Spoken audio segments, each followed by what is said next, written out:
Hey guys, battling away here. 21. Battling away here. I think I'm going to fold this one here. Pretty short, but wow.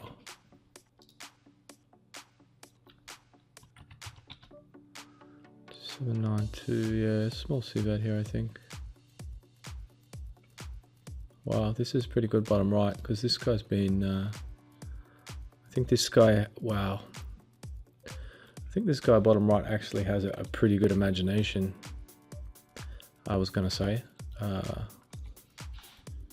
And so he could have, wow, kings.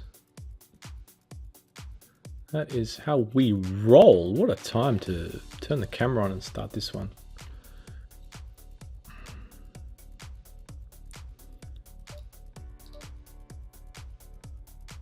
Some crazy action there. I think bottom middle here, this guy might have floated.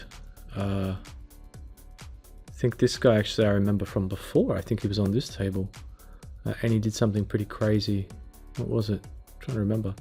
Oh yeah, he made a sick overplay on a similar sort of board, Queen 4-5, and he had like sixes.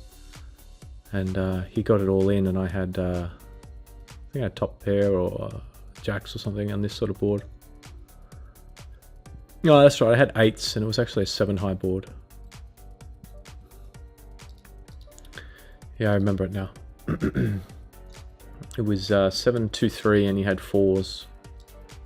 So you had that sort of middle pair, and I had eights and over pair, but you know, the lowest over pair. And so it certainly wasn't a clear situation. We were both not deep, but we had decent stacks, and he raised the flop in position, and then I jammed and he called. So it was what gave me this good stack on the bottom right. I think it sort of set me up. 25. I think I might just call there. Seriously, 2 of 10. Having a few computer issues at the moment.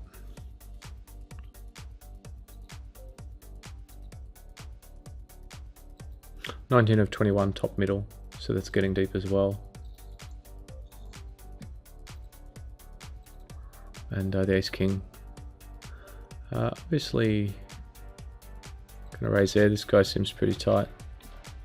I don't think we can call top right now, can we? Just a little bit too much, I think. 25, yeah. I mean, he could be isolating with some hands we do well against, but such as ace 10, which means it's kind of close. And we would have held up. It's kind of annoying. 26. That's pretty close.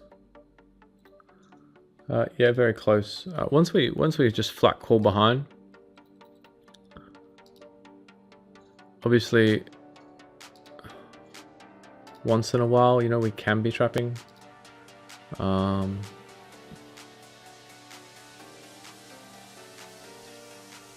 But we kind of cap our range when we just call behind, and so he can isolate fairly comfortably there against a short stack, which is why it's pretty close with eights, because he can have this sort of hand he had, but he can just have all the bigger pairs and stuff as well. So I don't think he does it with. He might do it with sixes and sevens. He might. He could, I guess, maybe sevens. I don't know about sixes. I think he would with sevens. Just speculating here. I don't really know about the player too much, but just sort of my gut instinct. Because we don't have any stats on him.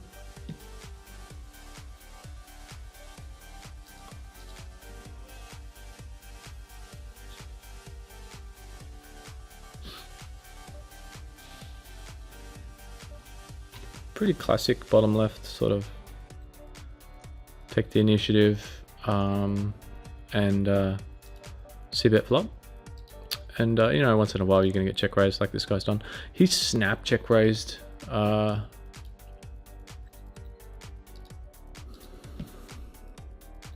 It could be a bluff. He gets good leverage from his stack, but you know, I don't think it's really necessary to get too crazy there. Yeah. We are chip leader there, right? 2 of 10.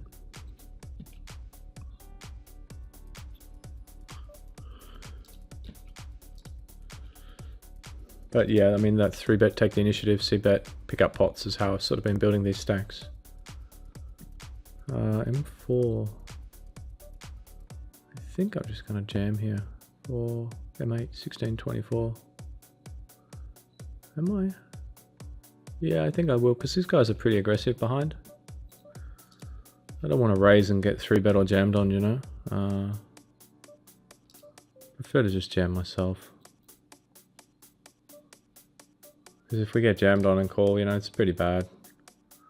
Whereas if we just jam ourselves, you know, hands like, you know, Ace-6 and, you know, King-10 and stuff that may have jammed on us. It's probably going to fold. I think I will keep raising on this guy, even though he did raise us before.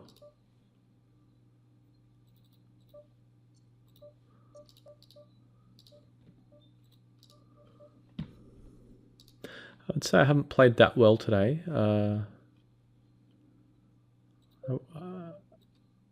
I could definitely have been in the zone a little bit more.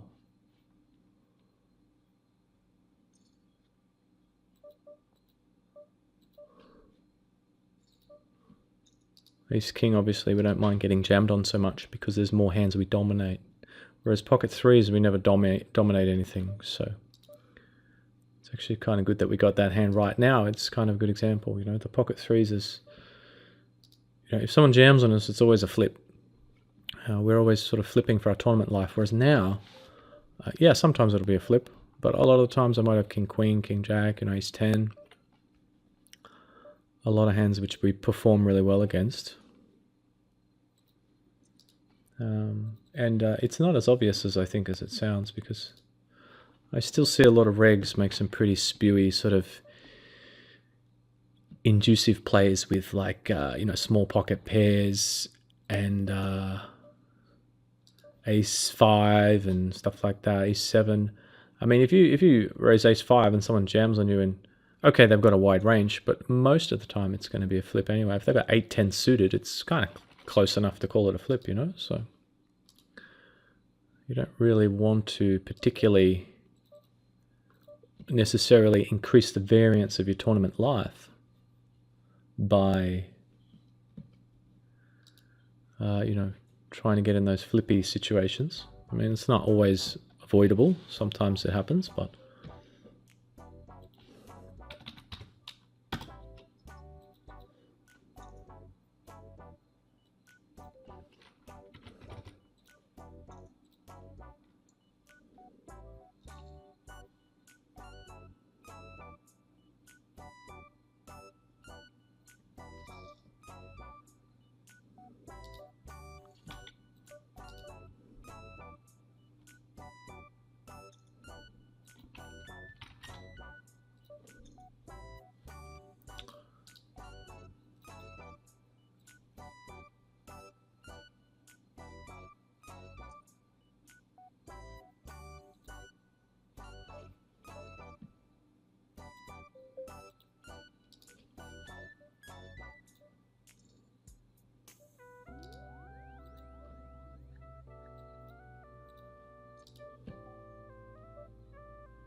I'm gonna jam here. This guy's got kind of loose stats.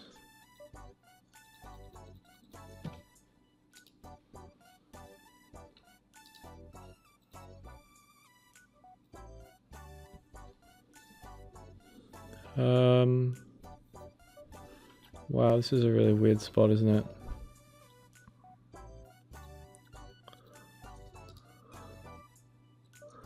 I think this guy here is probably being a massive fish and overcalling. It seems loose, but I don't really want to re-isolate jam. So what I think I'm going to do is call and now bet and try and fold out hands that have some equity. And of course, if we had a raised, then it's completely fine. We can just fold. Unfortunately, the king queen gets there. But I think it's not a bad way to play that hand in that situation.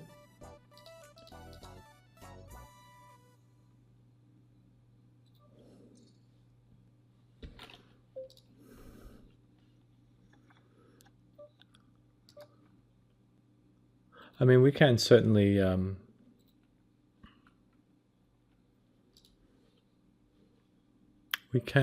re-raise pre, but it would probably be to fold if we did.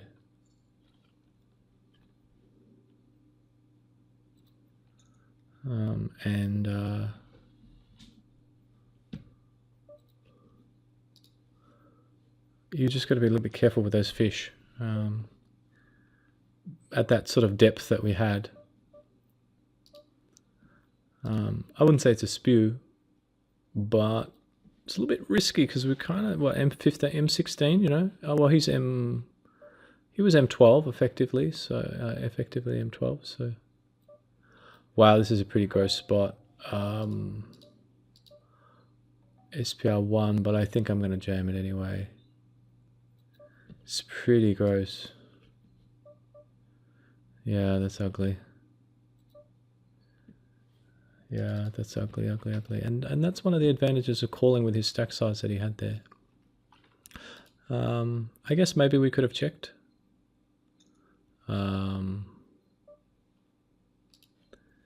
Yeah, we could have checked, I guess. But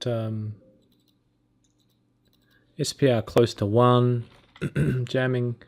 As it was, we were pretty bad shape. I think he's going to jam ace 10 pre.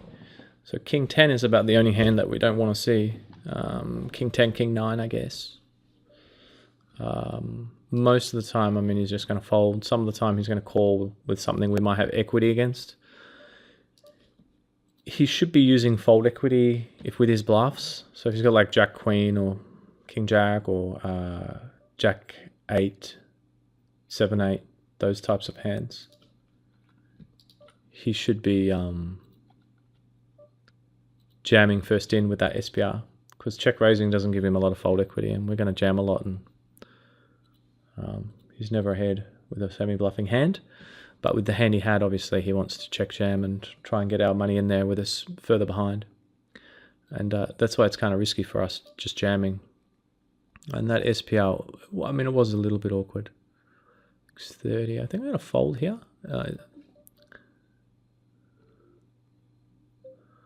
I wouldn't necessarily say it's tight,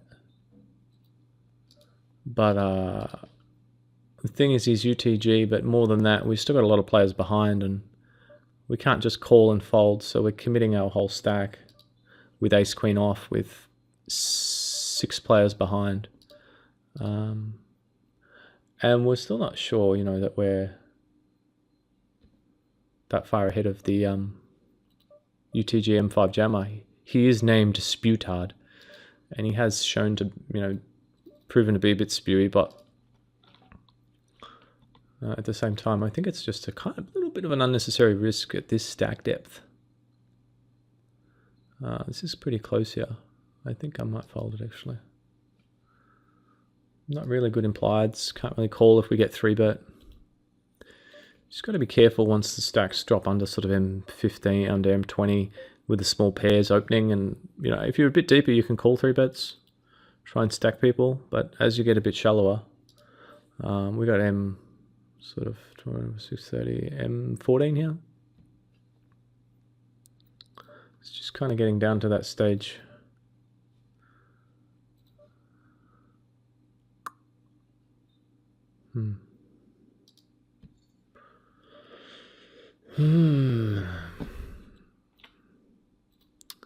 Yeah, I'm still thinking about that ace-king hand. I'm just trying to think if there's anything else we could have done. We can't quite fold there, I guess. No, never. It's like 2 to 1. Yeah, I mean, Wow. Bottom left, this guy's been quite tight.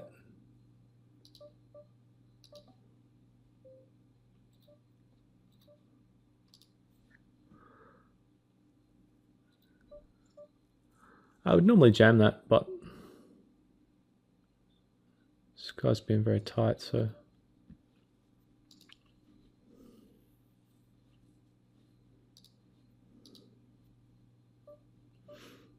And the hand at the top was very close. This one here was...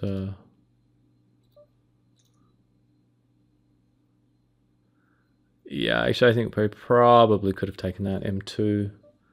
Already got our blind out there. 9-3 off. Obviously a horrid hand.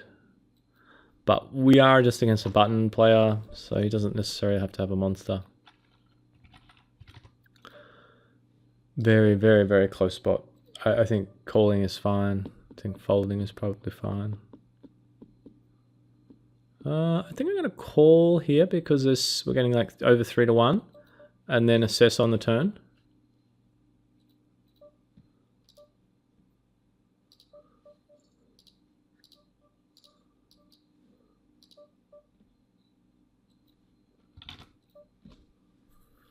Turn jack. A fishy queen. Well, he's showing a lot of post-flop aggression, isn't he? I guess we can't quite fold. And he's got quads. I think on that board, against just a big small blind, I don't feel quite ready to fold with a gut shot top pair.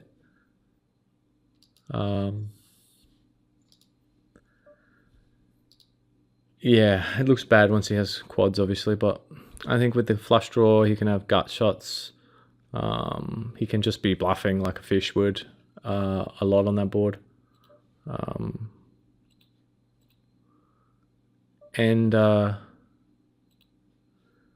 Yeah, I mean, he hasn't re-raised pre, so 8s, 9s, queens. We have to discount those hands a bit. Not completely, obviously, and he did have them, but a lot of players will raise those hands pre-flop.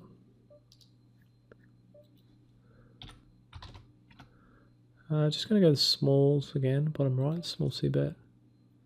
And I think now we just get this one. Well, do we? Yeah, it can't be that bad. What are we, M2? We just get that in now. Get that in and hope for a miracle. It's unfortunate because it was a couple of K up top, that one. Yeah. Wow. Let's hope they have ace jack and king queen, eh?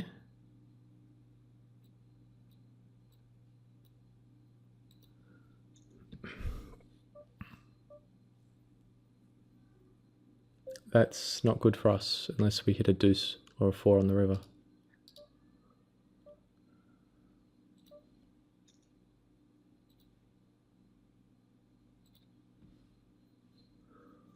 Or unless this guy's making a crazy bluff. Yeah.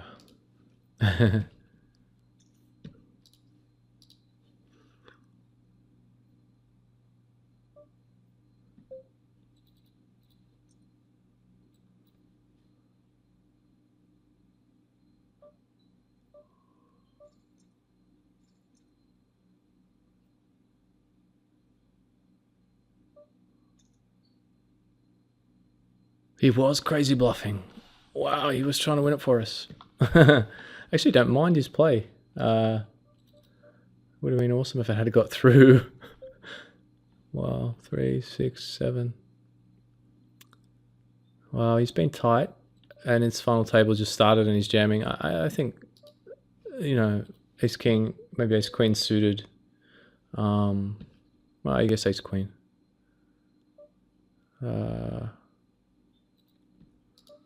He's against UTG. I just don't see us being in good shape there.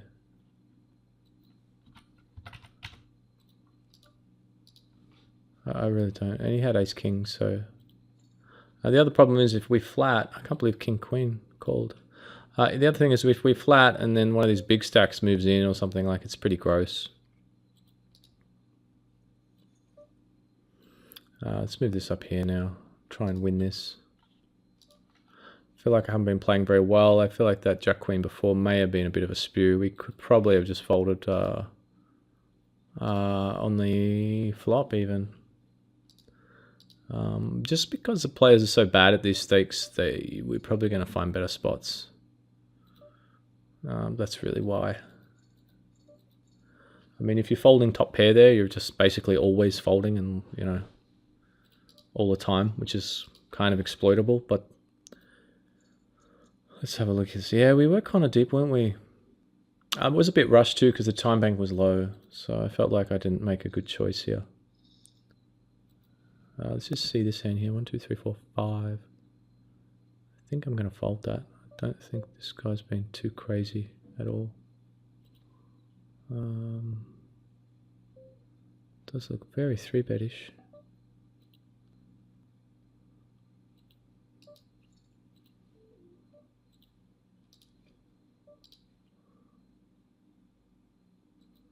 He defends. We are kind of deep, so I guess he might not want to necessarily 3-bet 8s. I would, but I can understand he might not want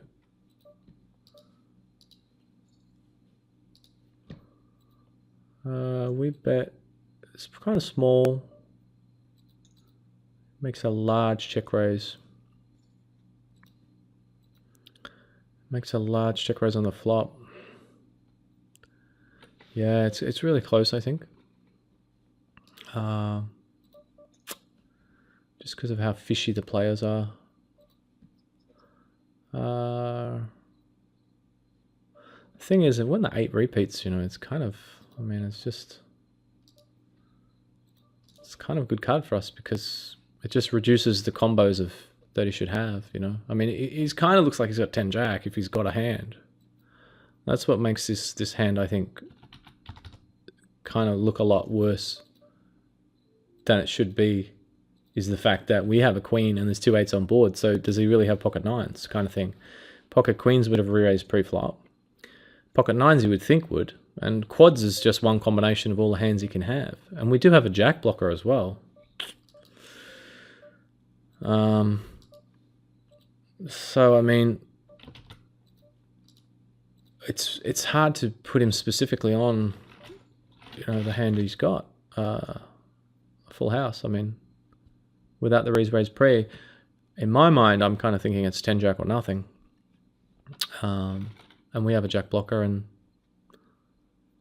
I think just because the board is quite, you know, drawy. Yeah, I think I'll fold that. 4, 5, yeah. It's because the board is quite drawy. I mean, I can honestly imagine him when we jam turn snap folding, you know. He can have ace-x of clubs, he can have, I guess he can have 6, 7 suited, played that way. These guys might do that. He can have just some gut shots that might check raise flop, like king jacks and ace 10s and king 10s and stuff. A lot of players use that as a check raise on this sort of situation. And he can just have some crazy bluffs.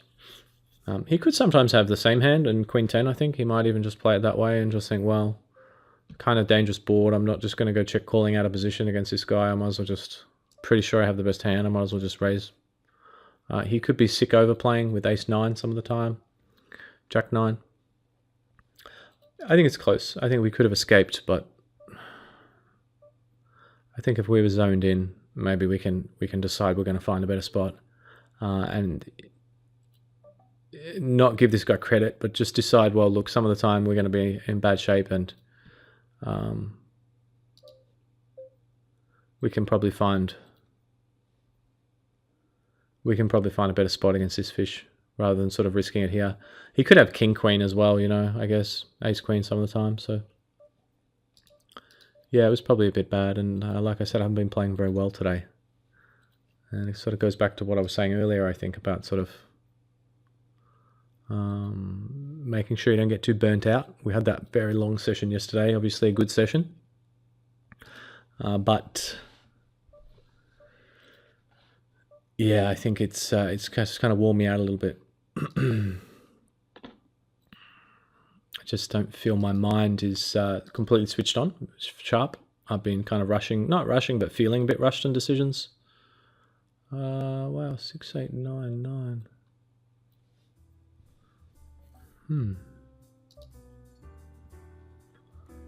6899.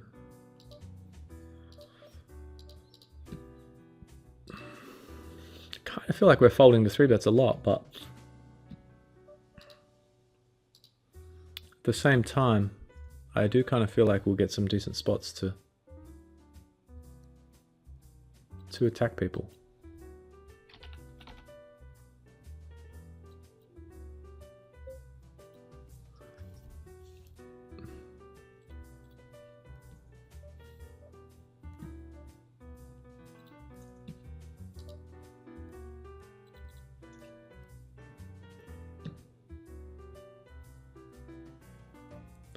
M6, 12, 18, 24, 30, 36. Pocket threes is 33, so I think I'm going to fold there. It's not quite profitable.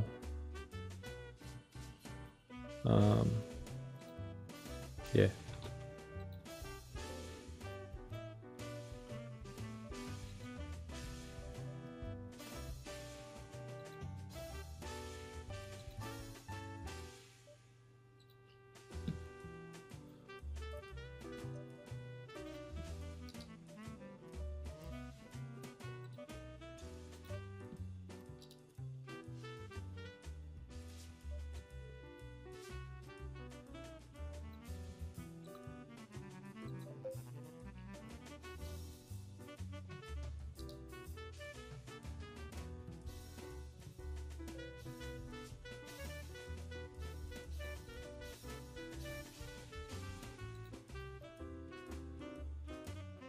Pocket jacks on the other hand.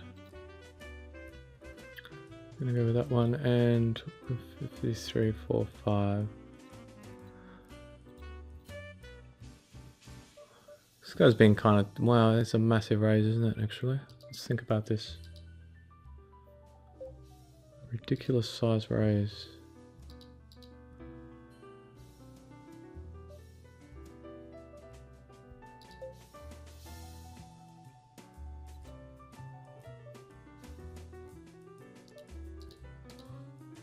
We may actually be able to escape here, actually. This guy's been kind of tight and it's a ridiculous size raise.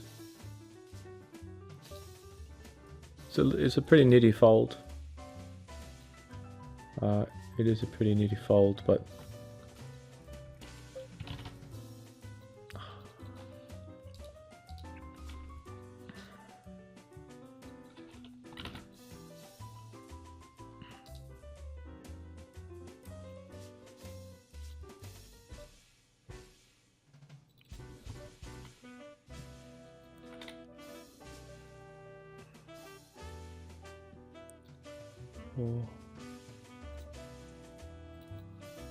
you guys might be able to hear actually my voice. I'm a little bit sort of slower than usual.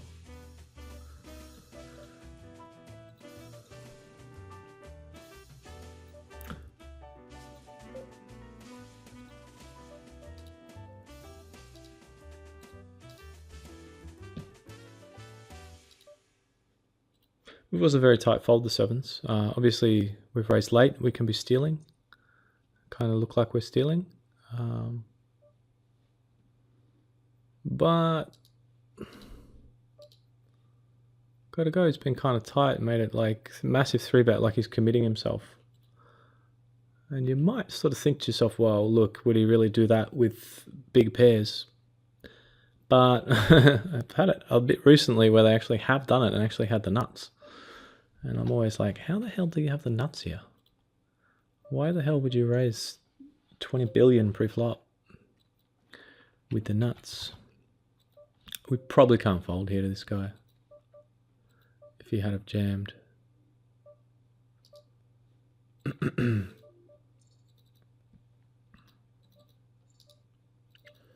And top right, I just don't think we can quite fold. The question is, do we want to call or do we want to jam? I think I might just call. There isn't really many bad cards. Unless he's got 8-10 or king 8. I think I just call down. As it was, we saved ourselves a little bit there, so that's kind of good. Thanks to his small betting. We can jam the turn, I guess, kind of. Since his bet's so small, maybe we can get value from like second best pair, things like that, but...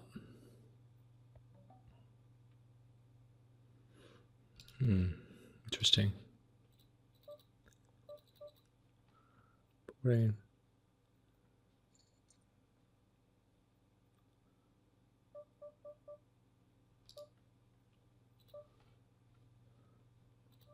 Seems like that guy might have a hand. Very hard to say. I just say that because his stats don't indicate he's particularly mental. And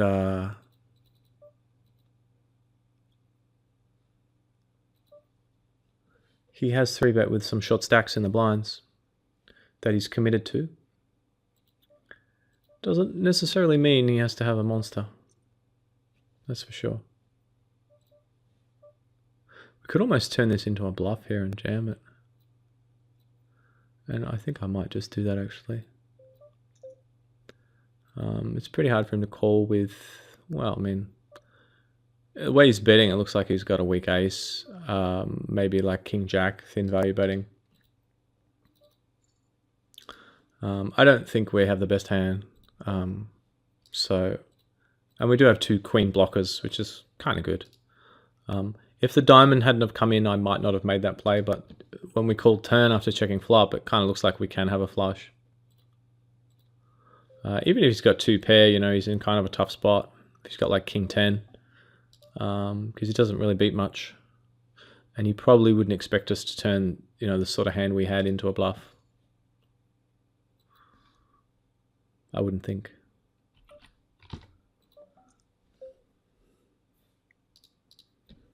Most amateurs don't really, like, they wouldn't really, a lot of them wouldn't even understand why we would jam there with queens. They'd kind of be like, well, why are you all in? You have a pretty good, you know, you have a pair kind of thing.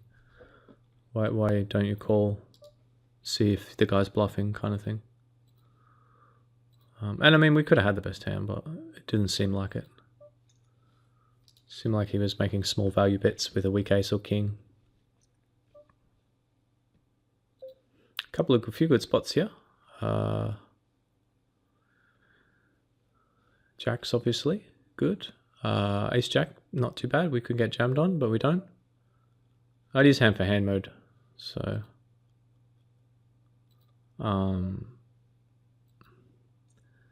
we can expect kind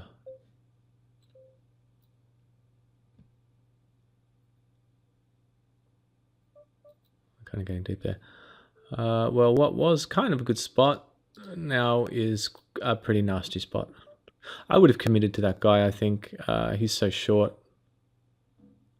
I think I would have committed and got the bad news. But once he isolates, he does us a favor. Easy fold. This guy, I mean, it looks like he has a good hand because he's been kind of tight and he's attacked a UTG open, but at the same time, I mean, he's so short that, you know, he's probably going to do it with 6s up, I guess. Ace 10 suited, ace jack off up, king jack suited maybe. I think against that type of range, we have the right price with king queen off, but I imagine it would be pretty close.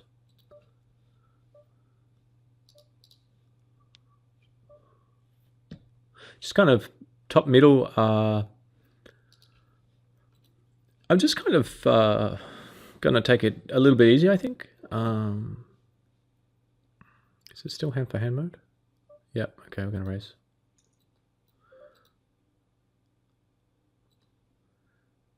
Eight, well, 3, 6, 7, 8, 16, 24, 32. Well,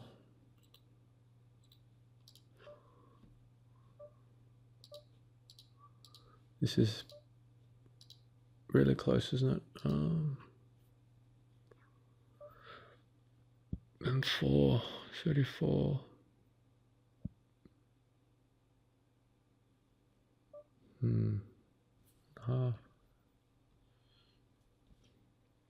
He's been a bit loose, that guy too. And he is the shortest stack, so he knows he needs to move it. I think I'm going to call here. I don't think it can be that bad. He is kind of short, and we are the big blinds, so we're getting a discount.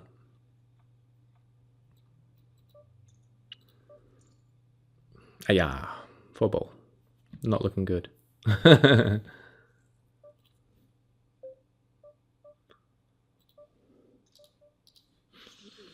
Just kind of running into all the hands we don't want to see at the moment.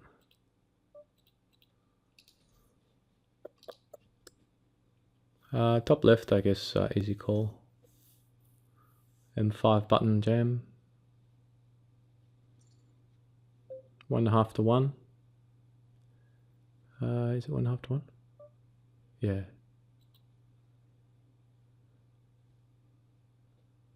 Obviously he's pretty wide, and we managed to get there.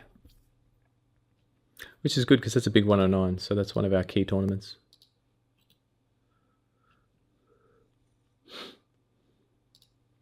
Yeah, top middle, I mean, we're just very, very deep. Of course, I'm going to take spots like this that are more kind of, I would say, obvious. We love dead money. This guy's M9. We get good leverage. What are we going to bet here? 701. We definitely want to protect our hand. Probably jams an ace pre-flop, unless he's a super net. So kind of betting just for sheerly for protection there. Like, I don't expect much worse to call, but he might call with king high occasionally if he's got like king 9 or something. So there's a little bit of value, but mostly just pure protection. We're pretty sure we have the best hand, but we can't really check. I don't think he's going to bluff if we check on that board. I mean, yeah, it kind of looks a bit weird that we've checked. I think he expects us to see that always, so kind of looks like we're fishing with an ace, to use an old school term.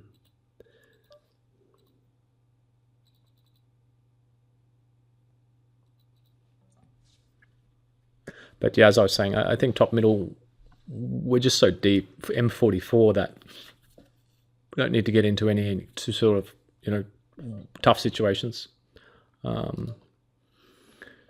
Because these guys are probably going to make a lot of mistakes anyway.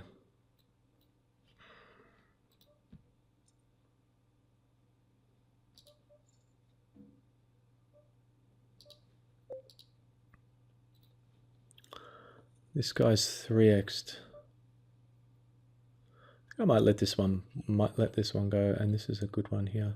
Although this guy's been a bit tight, 3, 4, but we just can never fold, I don't think, against a button steal.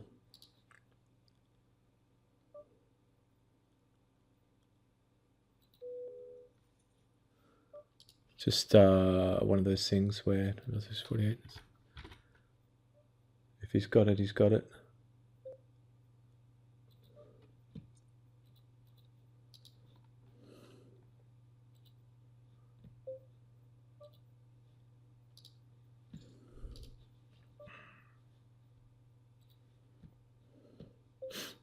I think I will bet here.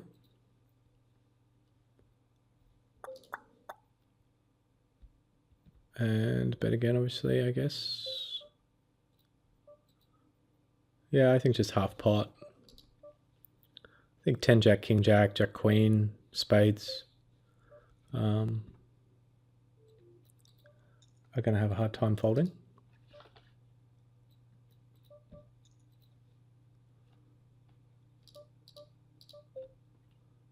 And interesting that he check raised turn.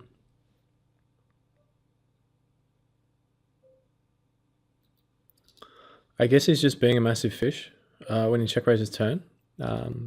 He's just telling us he's a massive fish because he's kind of turning his hand into a bluff, isn't he? He's got the perfect calling hand. You know, he's got outs, to a straight. He's well, he's got outs to a straight. He's got a card that is a scare card that we might bluff on, and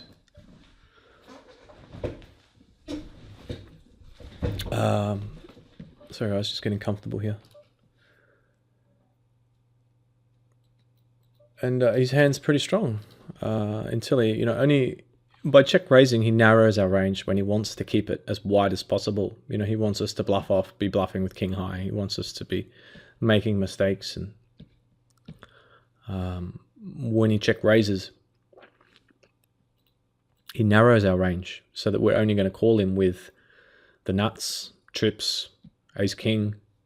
Well, it probably, if I bet again, I probably wouldn't always bet again with a weak ace, but ace king and ace jack I might.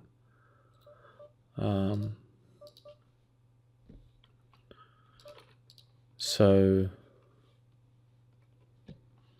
once we bet turn, if we got a bluff, we're folding. If we got him beat, we're calling. So it's just really bad play. I wonder what goes through his mind. I think what he thinks is, you don't have an ace, kind of thing. You're just betting again. You don't have an ace. Without taking it a step further and saying, okay, he doesn't have an ace, I don't think. But what happens if I raise, if he doesn't have an ace, then don't I want him to be bluffing and I can call again with my hand? Because it does well against bluffs. He's not sort of taking it to that level. He's just kind of like, you're bluffing, I think. That kind of thinking.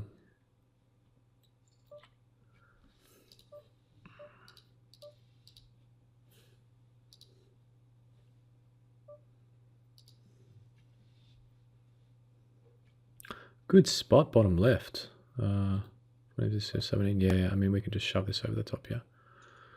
And, we're not in awesome shape against the jammer, but there's so much dead money out there, and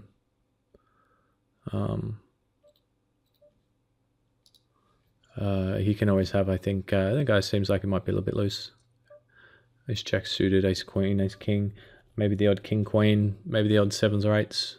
Probably a bit loose, but for you and I, but not for these guys. Are we deep in this? Not really.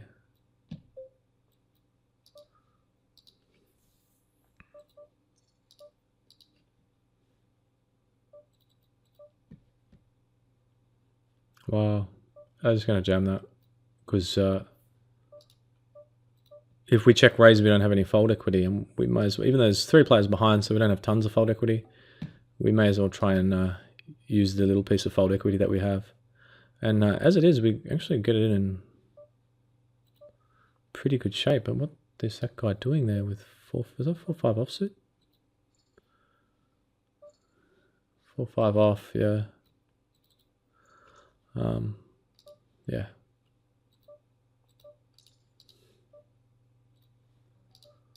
Just loving life, that guy with his 4-5 offsuit. Mixing it up, getting involved. I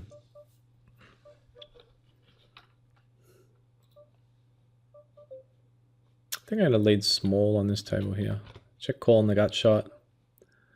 It's a play I like to use a bit.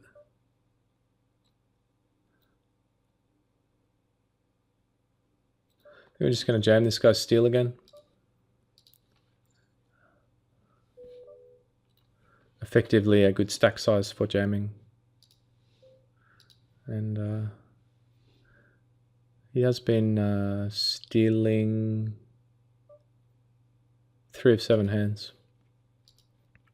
but tight from early on the very limited sample that we have in the HUD.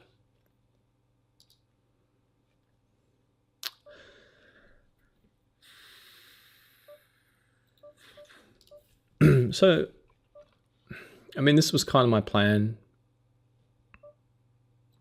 in the top middle. This guy's been really tight, so I think that's actually a really easy fold. He's been crazy tight. Well, I shouldn't say crazy tight. He's raised 3 of 42 hands, so he's raising 7% of hands.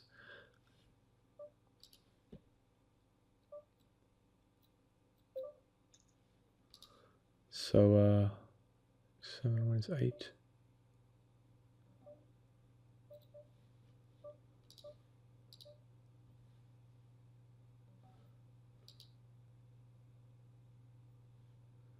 So we just can just fold there, but otherwise I would have 3-bet him for sure because we've got a great stack size for it.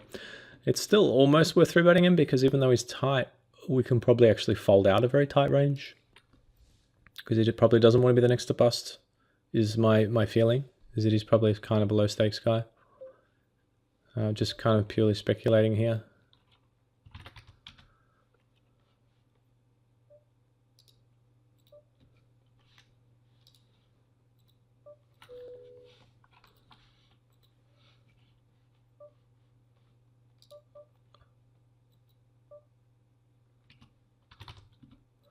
I think we can bet again or we can check. I think, well, so you can have 6s, 7s, 8s. I think I'm going to bet again. It's kind of close because you could have 6s. Could almost go for 3 streets of value here. I think it looks very bluffy. I think he's got 9-10 on Jack 9. He could have a set though, but I don't think he's snapping with a set.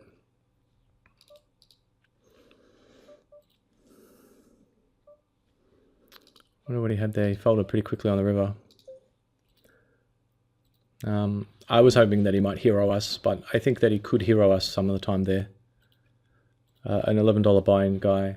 It's a little bit risky because, you know, he could have slow played a hand like a set, but I just don't think he's snap calling with a set, snap calling checking like that. And I think he calls with a 9 and maybe even smaller pairs. In fact, I think he calls with smaller pairs a lot. So I just think we kind of look a bit bluffy the way that we bet again on the queen on the scare card. I was hoping he might kind of think that we were just trying to represent that card. And often these guys at these stakes, they just don't believe you. And I mean, we would probably be taking that line with a bluff a certain percentage of the time, so. Ace King against Jacks top left, obviously unfortunate.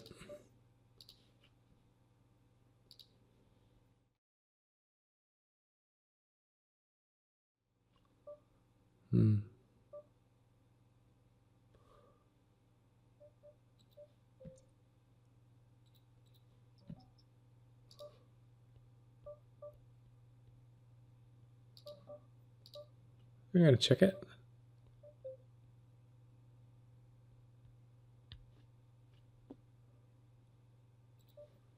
I mean, it's a pretty bad board. Wow, interesting turn. We could fire. We could have fired flop, but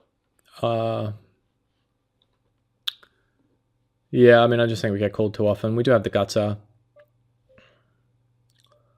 I didn't really want to once we raise and there's a caller. We got a few chips there, do we? Not many. The c-bet problem is the c-bet becomes quite large.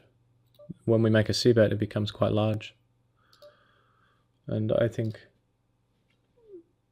you know, we're all pretty deep and they can afford to sort of peel one off on the flop without too much stress.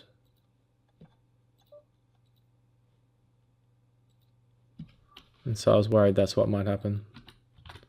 So peel one off, and I didn't want to really barrel with my hand. I didn't really want to fire multiple barrels because I think it's a little bit risky because I think these guys in general kind of have a hard time folding, even with the ICM and the final table. I think if they got like a King 10 suited or King Queen, even sometimes Ace Jack, well, I mean, we might get rid of them with 3 barrels, you know, bet flop, bet turn, you know, maybe even a shove river, depending on how the SPR was looking. But This one is just going in.